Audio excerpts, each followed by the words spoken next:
yang pernah ditulis oleh Syahid Sa'id Hawa, Jundullah Thaqafatan wa Akhlaqan. Silakan saya Ustaz. Assalamualaikum warahmatullahi wabarakatuh. Alhamdulillahi rabbil alamin. Wassalatu wassalamu ala asyrafil anbiya'i wal mursalin wa ala alihi wa sahbihi ajmain, amma ba'd. Yang dikasihi sahibul fadilah, moderator yang saya hormati, seterusnya yang saya hormati ahli panel, tak lupa yang berhormat Al-Fadhil Ustaz Muhammad Nur. Ini wakil rakyat saya ni, jadi saya kena baik dengan dia. Kemudian seterusnya Ustaz Ramlan, Ketua Polis, Ashabul Fadilah, tok-tok guru, para alim ulama, tak lupa kepada masyayikh-masyayikh yang cukup-cukup hebat yang saya amat hormati sekalian. Pendakwah ini tuan-tuan, sebagaimana yang dilafazkan oleh Ustaz Kamaruzzaman tadi, jelas menunjukkan satu tugasan yang cukup besar. Dengan sebab itu dakwah ini dia mesti ada fiqahnya, dan disubjekkan dalam pengajian tinggi fiqhud dakwah. Seni dakwah ini adalah satu seni yang cukup-cukup hebat. Apa makna dakwah? Sudah barang tentu dia mengajak ke arah kebaikan, mengajak meninggalkan kejahatan dan keburukan. Jadi sifat mengajak ini dia ada cabaran yang cukup besar. Cabaran yang pertama sudah barang tentu yang menjadi poin utama adalah malakatul ilm atau isti'ab ilm. Ilmu itu penting. Kadang-kadang orang tu ceramah panjang, tapi orang kata tak ada benda pun. Tapi kadang-kadang orang tu ceramah 3-4 patah je, tapi kesannya berubah. Kenapa? Kerana kesan dakwah itu ada ilmu. InsyaAllah kita huraikan panjang lebar selepas ini. Kemudian yang kedua yang amat penting sudah barang tentu akhlak. Saya sebut seorang pendakwah daripada Australia datang ke Jabal Amba. Bila datang ke Jabal tu, dia ni pandai martial art, jenis seni bela diri, jenis macam tu lah. Buat dengan dia mari nak bincang bab TV Islam. TV Islam macam mana nak di Australia. Cakap punya cakap, dia kata Khabib datang. Khabib yang gagah lawan Gocoh tu, dia lawan dengan McGregor tu, kalau McGregor tu. Jadi bila Khabib datang ke Australia, saya kata dah awak gagah, boleh fight tak dengan dia? Tak boleh. Daripada Australia ramai-ramai gagah boleh lawan tak dia? Tak boleh kata. Gagah ngah. Kata gagahnya kat mana? Dia tahu orang tu. Mana kalau tokoh-tokoh silat kita ada, boleh cuba dengan Khabib sekali. Dia boleh tahu orang tu macam mana buah kuat, buah lemah tu. Sebab itu Gregor tu kalah. Mak Gregor tu kalah. Jadi cerita yang dia kata kita kagumnya, dia ni bila orang kata dia gagah, dia selalu sebut Allah. Dan dia berlawan tak pernah berlaku dalam sejarah 28-29 kali lawan ni semua orang KO. Kalau kita baca sejarah orang lain lawan mesti ada kalah juga. Dia tak. Dan dia selalu akan sebut Allah. Khabib kata apa? Ya kadang-kadang tak boleh ustaz ni kena Khabib kena kata. Khabib kata orang kafir dia tak baca Quran. Orang kafir dia tak baca hadis Nabi sallallahu alaihi wasallam. Orang kafir dia baca kamu. Justru pamerkanlah akhlak indah kamu kepada mereka. Tengok Maksud di situ nak ceritanya dari segi dakwah tu lain. Dan dakwah ini bukanlah kata-kata semata-mata, tak. Walaupun kata-kata tu penting, dakwah yang paling hebat orang tengok je orang nak masuk Islam. Seorang bukan Islam, Hormuz, tengok Sayyidina Umar, ini Nabi. Allah, orang kata tu bukan Nabi. Sebab comel sangat akhlak. Nabi jauh lebih hebat lagi. Itu zaman Sayyidina Umar Amirul Mukminin. Yang ini kita dalam keadaan cukup mencabar bagaimana poin kedua, akhlak. Orang Arab kata la tanha an khuluqin wa ta'tiya mislahu arun alaika iza fa'alta azimu. Suka akhlak. Sebab akhlak ni akan melambangkan kepribadian seseorang. Hebat akhlak. Jadi keunggulan inilah yang menjadi cabaran kepada kita, macam mana kita nak mengakhlakkan diri kita dengan akhlak yang unggul. Ketiga, apa yang kita kata dengan ilmu campur dengan akhlak, kita memerlukan banyak di kalangan kita, sebagaimana saya petik apa yang disebut oleh YB tadi.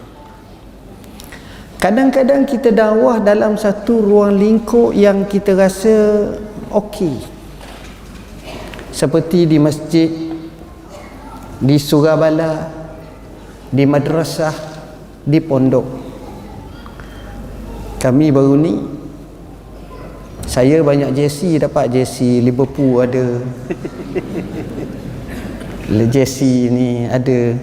Cuma jersey Terengganu nak minta ustaz tu. Malu saya, orang Terengganu tak ada jersey Terengganu, susah. Kena gatok kat saya. Kena Terengganu dua pasukan, dia ada 4 jersey dua-dua. Kena gatok. Saya fikir kita ni bukanlah minat sangat pun bola. Memanglah main tu stadium pun jarang masuk. Kecil hari tu je masuknya. Tapi saya pergi, Tuanku Agung tanya saya, dia kata, apa ni ustaz minat Liverpool ke? Kata minat tu, minat. Kata kenapa minat? Saya tak minat, kata. Patik ni minat sebab Patik pergi kursus seminar di Azhar. Syekh Azhar ni puak ni sebut Muhammad Solah, semangat dia bertepuk tangan. Jadi kami nak ikut Syekh Azhar lah, kata. Oh, kata gitu, ya. Tapi tuan-tuan tahu kesannya apabila kita pergi ke stadium Bukit Jalil baru ni semayang, ramai yang semayang. Kita bukan masalah bola saja, kita tubuh squat, insya-Allah baru ustaz boleh tubuh. Jom solat, tu je. Kita tahu orang nak semayang, orang berlawan 8.45 masuk stadium, orang tak masuk 8.43. Orang tak masuk. Tuan-tuan tengok kalau kaki bola tu pukul 6 tu lewat dah tepi stadium pukul 6. Masa bola baru ni saya tanya sahabat kita, siapa 75,000? Dia kata 75 Ustaz, 80. Yang kaki yang pernah masuk banyak, dia kata malam tu saya yakin 100,000. Macam ustaz tahulah, sebab kaki ceramah ni tengok ramah boleh 20 kot ni. Tengok tuan-tuan, kalau kita pergi kita santuni 20,000 semayang, apa kata? Pada kita duk kata ni puak-puak ni puak-puak, jangan. Hamba pergi dekat LGBT tuan-tuan, LGBT meeting wah soal jawab ni dekat Jalan Caukik ni, ramai mari ni. LGBT tu dia pakai baju kurung, salam dengan saya tunduk macam seorang perempuan salam dengan suami dia. Tapi dia lelaki, dia LGBT tuan-tuan, salam cakap, dia kata dia nak satu masjid, masjid LGBT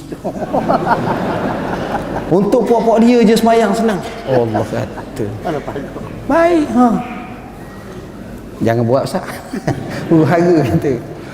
Tuan-tuan, Saya pun sengajalah nak buat macam mana ni. Cakaplah, saya cakap bab sembahyang je, bab lain.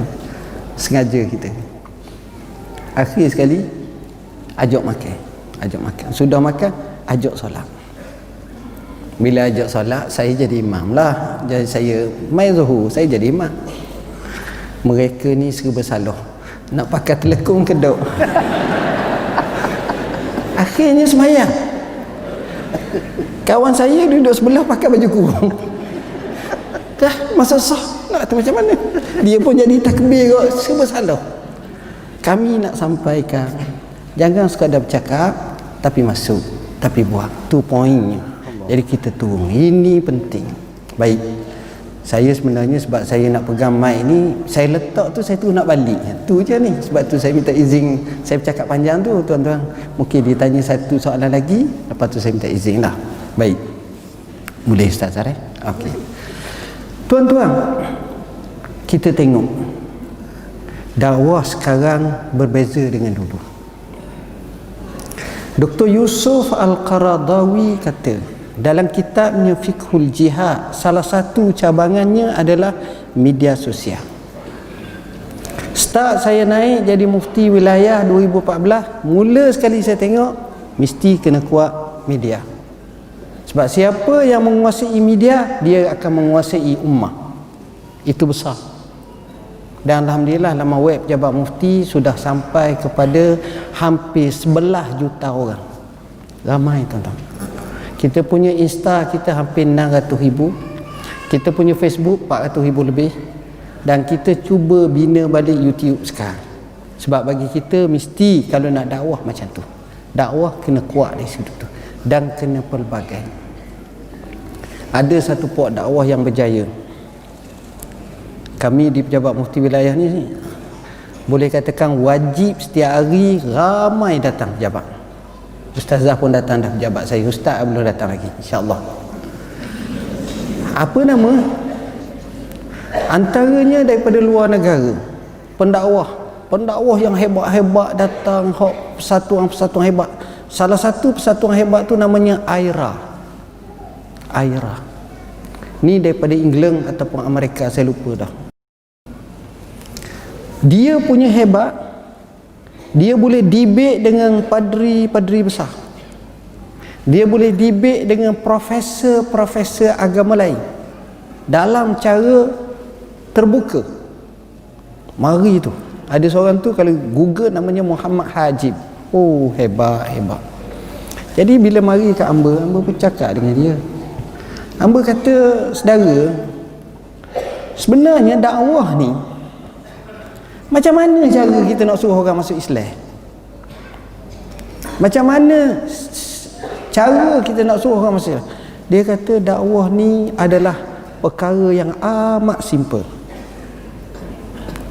Selepas pengalaman yang lama, tajribah dia untuk debat, untuk bincang, dia kata dakwah ni nak orang tarik pada Islam ni adalah amat simple. Saya akan temu dengan orang, saya akan kata kepada dia, how are you? May Allah, my God bless you. Gitu je. Mereka ni jarang dapat rasaan seronok. Saya temu pemimpin negara ke apa ke, saya temu, saya jabat salam, saya kata semoga Allah bagi kesihatan kepada siapa-siapalah contohnya. Muka berubah. Sementara kalau dia dakwah sihat, kita pergi Allah, dia kata, dan dia akan jadi baik. Maknanya itu bahasa.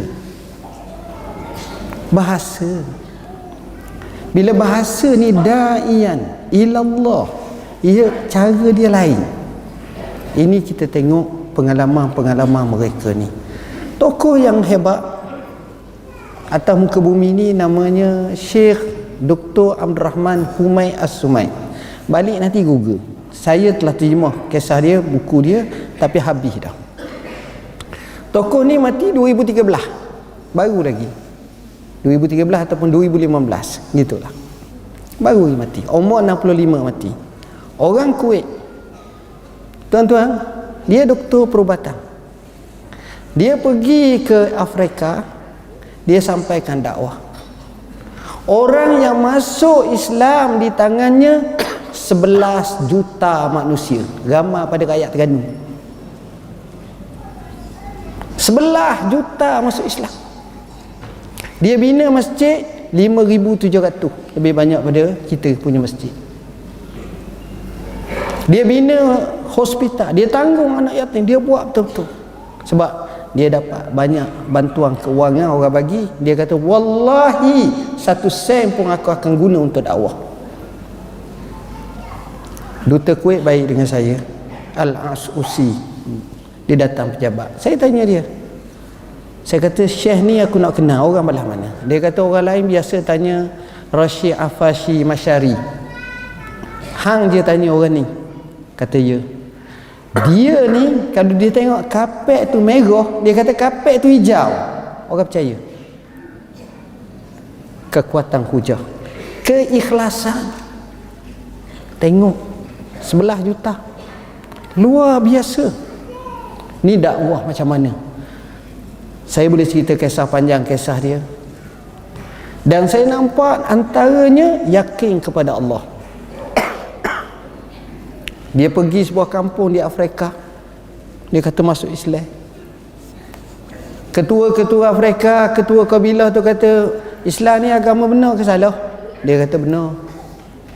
Dia kata kalau benar, okey, tolong minta turun hujan. 6 bulan dah kemarau, dah hujan, tolong turun hujan sekali. Kawan ni kata, mana boleh gitu kita ni. Han jangan cakap banyak, pergi balik lah. Banyak auta je. Akhirnya bila desak lama, dia angkat tangan, tuan-tuan.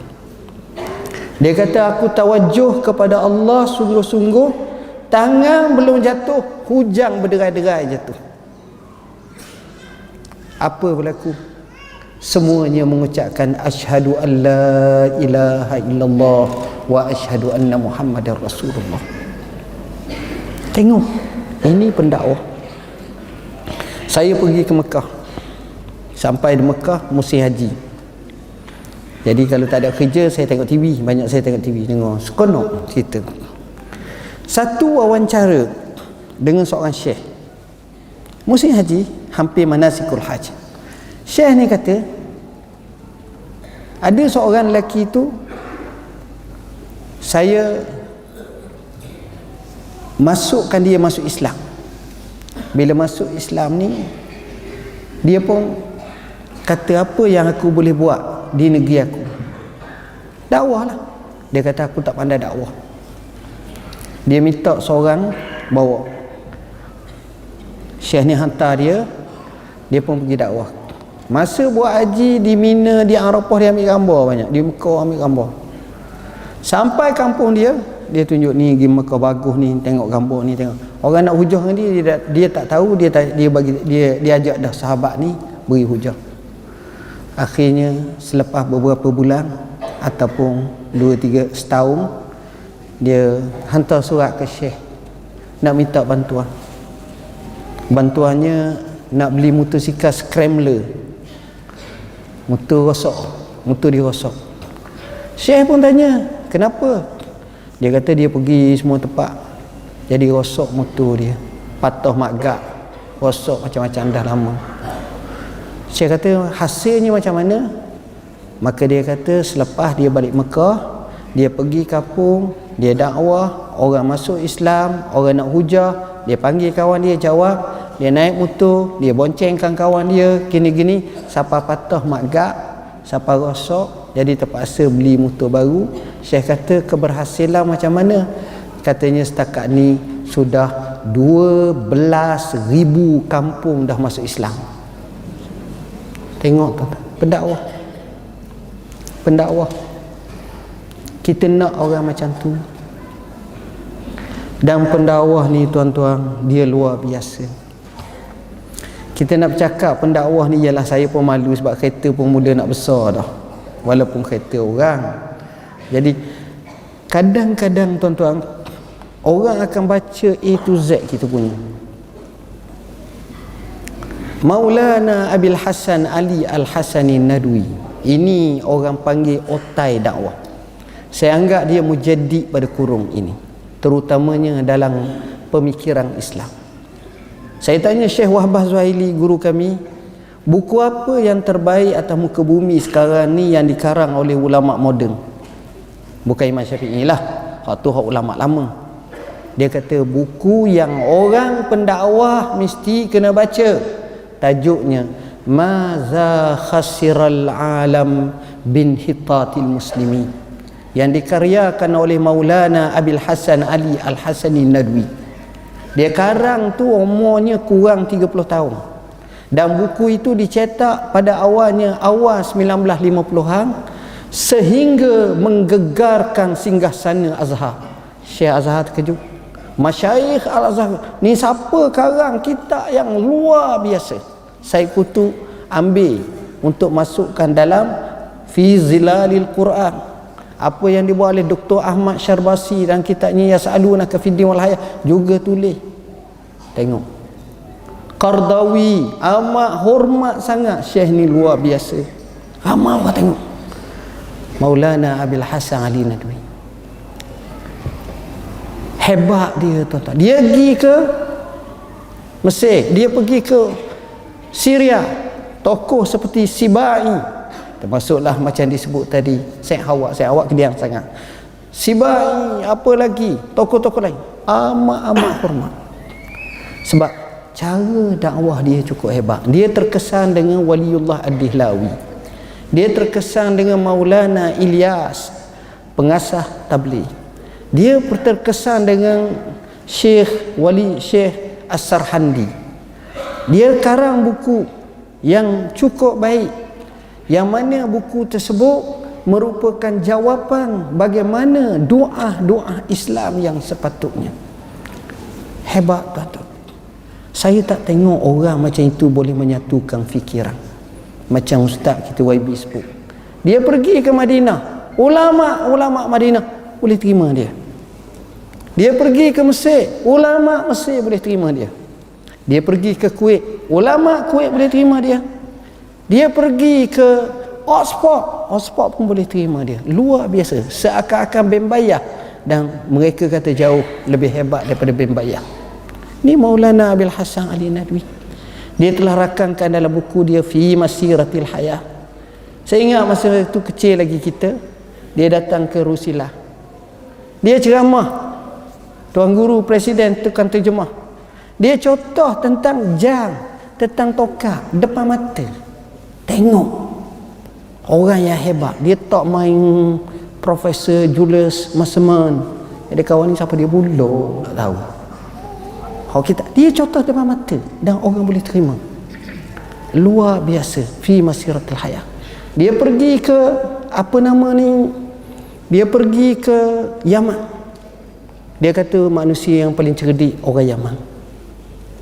Sebab Nabi sebut Al-Hikmah Yamaniyah. Dan Tok Guru dia seorang daripada Yaman. Dan dia belajar ilmu lughah daripada Tok Guru daripada Yaman. Dia cerita. Siapa daripada Epok, Tok Guru sambut dia.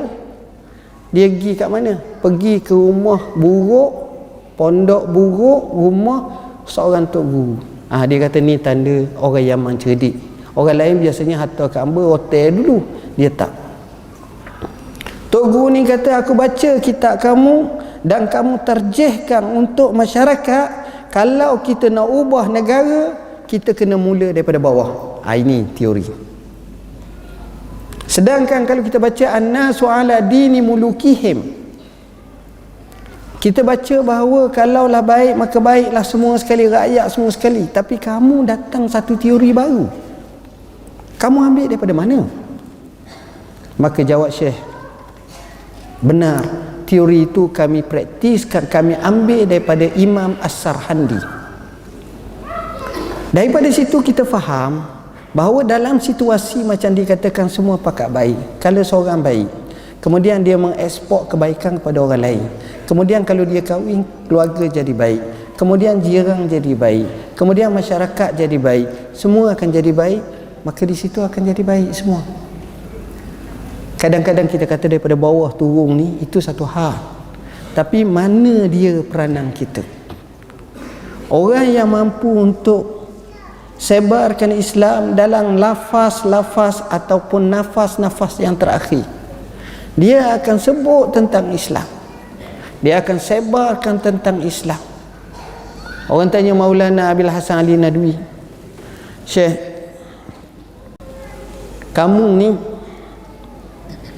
hidup umur panjang. Dia mati 1999. Kamu ni hidup umur panjang. Dalam hidup kamu, saya nak karang satu buku cita-cita sebab saya rasa cukup menarik. Dalam umur kamu hidup panjang ni, kamu pergi mari semua kali ni, apakah peristiwa yang paling rasa kamu duka cita dan sedih sangat? Kalau kita jawab apa? Masa bini aku mati, masa mak aku mati, masa abah aku mati, masa suami aku mati, masa anak kesayangan aku seorang je mati, kita akan sebut macam tu. Tapi dia sebut apa? Dia kata, dalam sepanjang hidupku, waktu yang paling aku duka cita ialah seketika jatuhnya kerajaan Osmaniyah 1924 atau 23. Tengok, dia duduk di bumi India, kawan ni di Turki. Sebab jiwa ni pendakwah hakiki, tuan-tuan. Lain. Dia dakwah. Tuan-tuan tengok, perkara seperti inilah amat penting kita terapkan. Poin seterusnya yang disebut oleh sahabat kita, macam mana Sayyid Hawa rahimahullahu ta'ala, dia karang buku, antaranya buku Jundullah, Tentera Allah. Sayyid Hawa rahimahullah ni orang Hama. Anak dia mari temu hamba. Sekarang ni duduk di Turki, anak dia.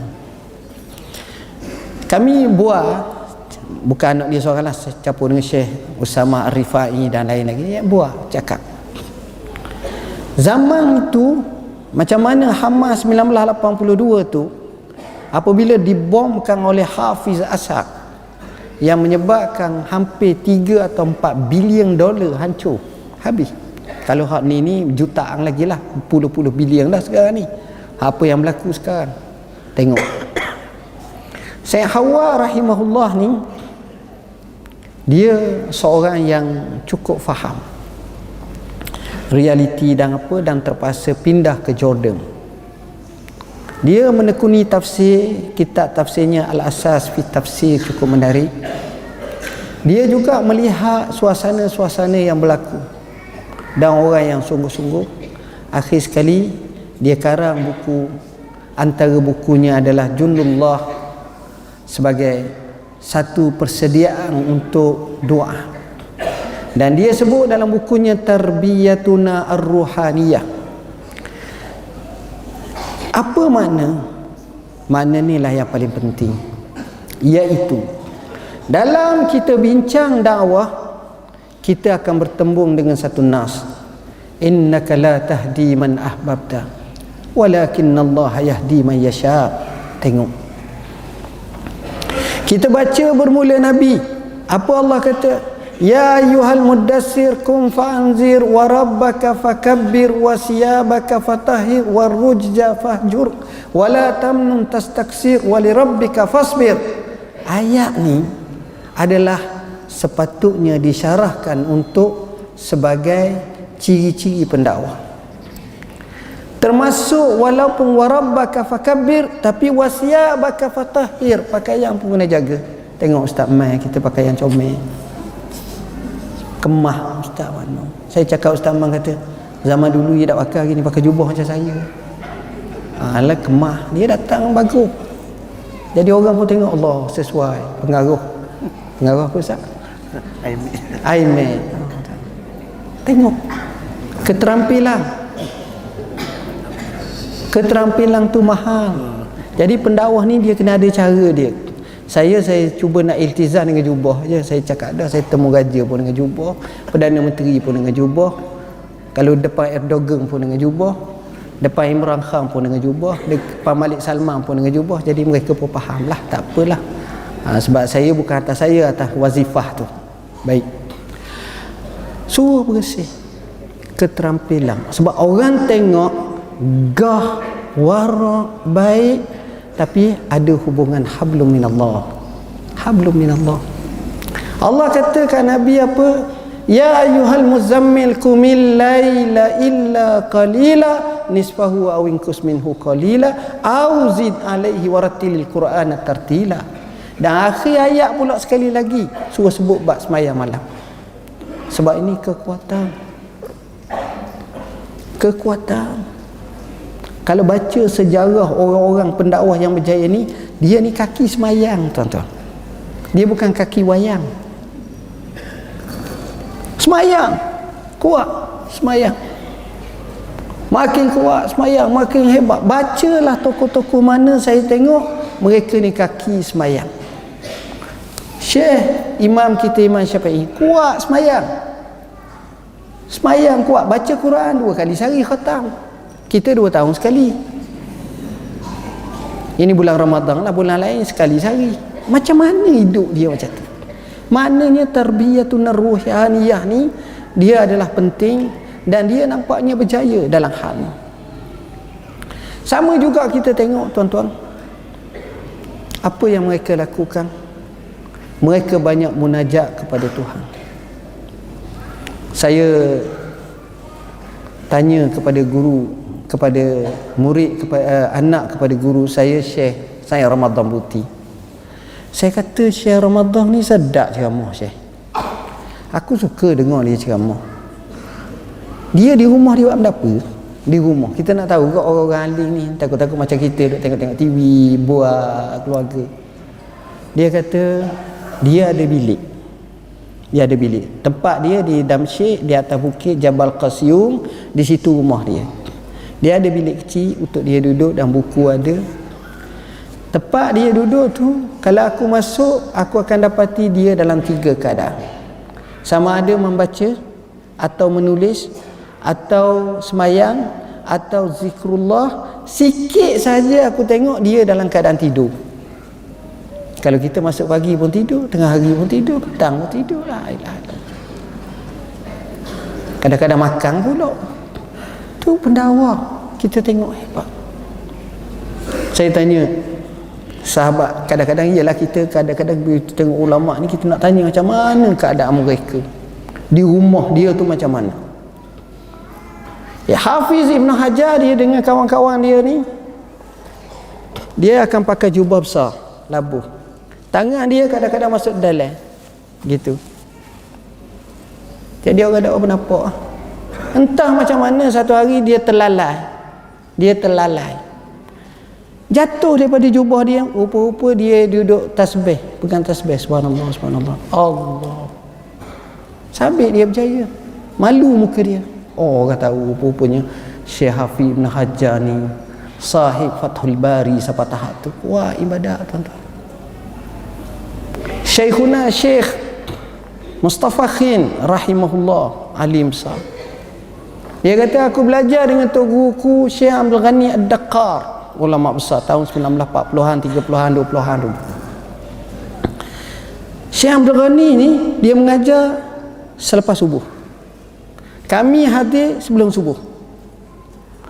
Bila kami masuk dalam majlis dia, kami merasakan seolah-olah kami berada dalam taman-taman syurga.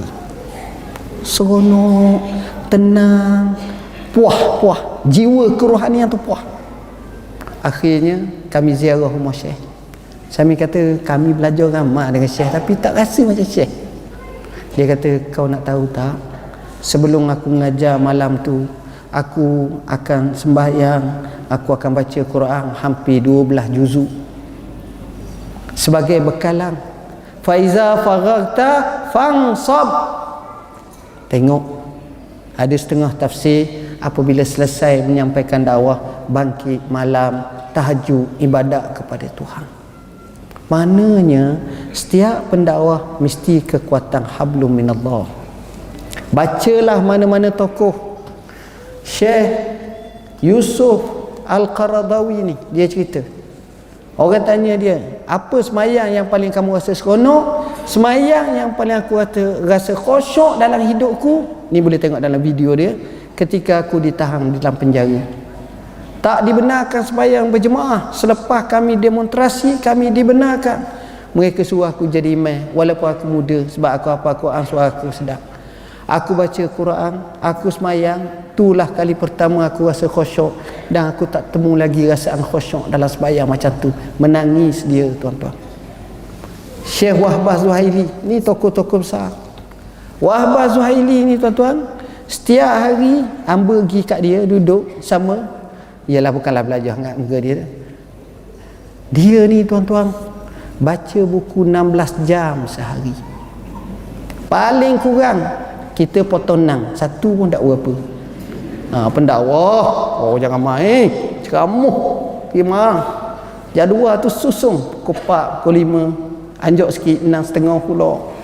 Ada kereta baju dalam kereta tu susun dah, ni entah ini entah ini. Ai, hebat. Jangan main.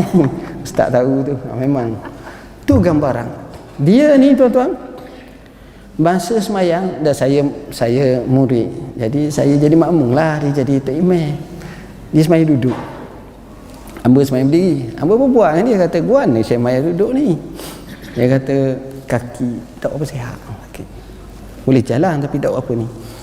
Kata, "Buat apa tak ambil injek atau masuk macam minyak gerih tu, ada jenis lah ubat tu, gel tu masuk ni."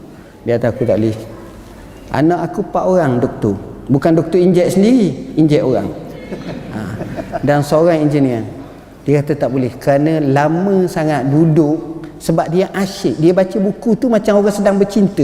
Kita cinta faham tak, nak sebut hal lain payah. Macam orang cinta, dia asyik, dia baca buku tu asyik. Ni Syekh, hamba tanya dia, dalam hidupmu Syekh, mu nak apa lagi? Dia kata, aku nak 2 perkara. Ni orang-orang pendakwah ni. Apa benda yang mu nak? Pertama, aku nak tengok syariat Islam ditegakkan di muka bumi. Satu. Kedua, aku nak sangat kalau boleh Palestin terbebas daripada belenggu Israel, dan aku dapat semayang di Masjidil Aqsa dalam keadaan terbebas. Tapi tak siapa, tak mati dah. Tengok Syekh Muhammad Said Ramadan Buti, tuan-tuan, siapa tak kenal dia? Luar biasa. Orang yang bercakap dengan hujah-hujah yang amat-amat hebat. Dia orang Syria. Dia pernah kata, aku akan kata di Syria akan datang ramai anak-anak muda tak tutup aurat, pakai-pakai seluar macam lelaki. Betul sungguh jakaan dia. Maulana Abil Hasan Ali Nadwi. Siapa dia tak kenal Maulana Abil Hasan Ali Nadwi? Saya terjemah hidup dia. Mati hari Jumaat, bulan Ramadan, sedang puasa dalam masjid, sedang iktikaf, sedang baca Al-Quranul Karim. Ayat terakhir yang dia baca sebelum dia mati, masa mati tu, innama anta munzir man ittaba'a zikra wa khasyiyar rahman bil ghaib fabashshirhu bimaghfiratin wa ajrin karim.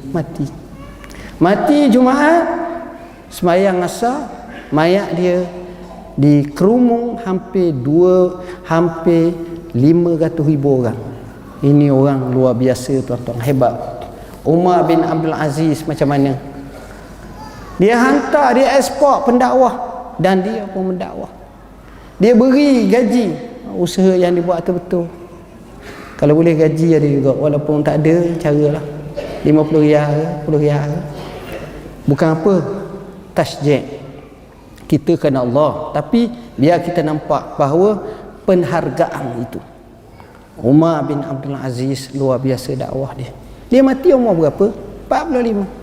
Dia lahir 60 Hijrah, dia mati 41. Dia mati 101 Hijrah. Diracun di satu tempat di Syria masa balik, satu tempat dekat Idlib ataupun dekat Ma'arratun Nu'man. Saya pernah sampai kubur dia. Umar bin Abdul Aziz luar biasa kisah dia. Banyak kisah-kisah kita sebut. Saat kita dakwah, kadang-kadang kita dakwah juga, kita pun lupa nak dakwah anak. Maka kita buat buku nota untuk anakku, beli hadiah anak. Abah tak ada masa, dakwah je. Jadi kurang-kurang anak kita pun dapat dakwah. Demi masa, yang ini pendakwah kena ada time management dan quality times kena kuat. Kena bijak. Saya tengok orang yang berjaya, orang jaga masa. Saya selalu sebut, orang yang hebat masa pendek, banyak benda dia boleh buat. Orang yang malang banyak masa, sikit benda tak settle. Look forward. Tuan-tuan tengok, orang bijak, orang tanya dia, bila nak ni? Dia kata kemarin dah nak. Dia tak jawab 3 hari lagi, 2 minggu lagi. Tu cara orang bijak. Dia laju, dia tak main ni. Hebat. Rasulullah SAW ikutan kita. Kita pendakwah, tuan-tuan, saya selalu sebut, bila kita pendakwah, kalau macam saya lah, sambut Maulidur Rasul ni boleh katakan setiap hari. Dah orang ni jepuk, orang ni jepuk. Tapi kalau orang tanya satu soalan, mu ingat tak nama Nabi? Jadi kita kena ngapa? Muhammad sallallahu alaihi wasallam bin Abdullah bin Abdul Muttalib bin Hashim bin Abdul Manaf bin Qusay bin Kilab bin Murrah bin Ka'ab bin Lu'ay bin Ghalib bin Fihir bin Malik bin Nadr bin Kinanah bin Khuzaimah bin Mudrikah bin Ilyas bin Mudar bin Nizar bin Ma'ad bin Adnan. 21 lapis. Kena, tuan-tuan. Tahu siapa Nabi, itulah hak sebenarnya. Kita kena tahu. Kita mesti cari ilmu, tinta nasihat untuk nuntut ilmu. Macam mana Syekh Awamah dalam kitabnya Ma'alim Irsyadiyah li Sina'ati Talibil Ilmi, bertemu dia pakar hadis sekarang, cerita antara belajar secara moden dengan turasi, dia gabung dua-dua, luar biasa. Dan kaedah-kaedahnya matlak badreng, kita kena kuasa matlak badreng. Dahlah kita ni ustaz, tapi orang tanya matlak badreng tak tahu. Tahu kitab matlak je, badreng tak ada. Jadi masalah juga kita. Gitu juga kita kena tengok masalah semasa. Sebab kita hidup zaman kita. Zaman kita, saya sebut dalam Bayan Linnas, tuan-tuan. Isu-isu semasa, I want to touch a dog, pendemaan organ, isap rokok, isap weed, isap rokok elektronik, ulat teket, apa benda lagi? Merry Christmas, apa lagi? Macam-macam kita bahas. InsyaAllah kita akan lancarkan 6 jilid dan kita akan masuk jilid yang ke-7. Apa yang saya sampaikan ni, tuan-tuan, sebenarnya kita nak kalau boleh pendakwah kita, dia orang yang sehebatnya dia boleh duduk dalam semua keadaan. Kita nak dipentas duniakan dia. Maksud saya begini, dia masuk dalam dewan pakar-pakar ekonomi, dia bercakap bab ekonomi global, fiskal, data-data satu persatu, hak mana baik tawarruk, hak mana baik inah, dia boleh jawab semua solusinya dengan detail satu-satu. Dia bincang masalah politik, dia tahu perkembangan macam mana. Dia bincang masalah pemikiran al-afkar al-mumitah al-mayyitah, pemikiran macam mana Malik bin Nabi kata apa gini. Bincang pula masalah tentang isu moden, dia boleh pergi. Itu kita nak. Iaitu yang disebut oleh Dr. Yusuf Al-Qaradawi dalam kitabnya Saqafatud Da'iyah. Hasan Al-Banna rahimahullah, dia masuk dalam gahwah makha, apa mana tempat orang-orang lala duk minum-minum, duk isap argile ataupun shisha ataupun apa, dia buat. Dia tahu puak-puak ni minat dalam bentuk nasyid ataupun bahasa-bahasa syair, dia sampaikan syair, akhirnya ramai yang ikut dia. Ni luar biasa. Seorang pendakwah terkenal, sahabat kami yang datang ke pejabat mufti banyak sekali, kalau saya sebut namanya Lim Jue Shun sebagai contoh, sekali jemput dia. Dia kata aku dapat hidayah ni dalam disko. La ilaha illallah. Dapat hidayah dalam disko. Yalah, saya bukan nak suruh hari ni pakat masuk disko semua, tak ada. Kadang-kadang kita tengok tercabar macam tu. Oi, dia cerita kisah satu. Ini dia dakwah. Jadi biar kita faham, ni kita dah dakwah suruh share semayang lah, semayang. Kawan tu semayang banyak dari kita, kan susah.